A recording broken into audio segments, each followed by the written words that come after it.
చాటున పిందెను చూస్తా, సోకు తీగలో పండును కోస్తా, నువ్వొస్తే కప్పిస్తా ముద్దుల ముంతమ్మో. ఉక్కపోతకి ఊపిరి పోస్తా, పక్క మేకకు పంట కట్టిస్తా, ముద్దిస్తే బుక్కిస్తా మధ్యల మోతయ్యో.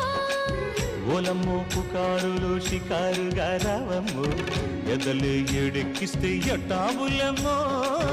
ఊరయ్యో బజారులో మజాలకి రానయ్యో, పగలే పక్కెక్కిస్తే తంటాలేవయ్యో. మిట్టిల మీదున్న మిస్సమ్మయ్య సంటే వడ్డీలతో పాటు ఒళ్ళోకి వస్తుంటే పొగ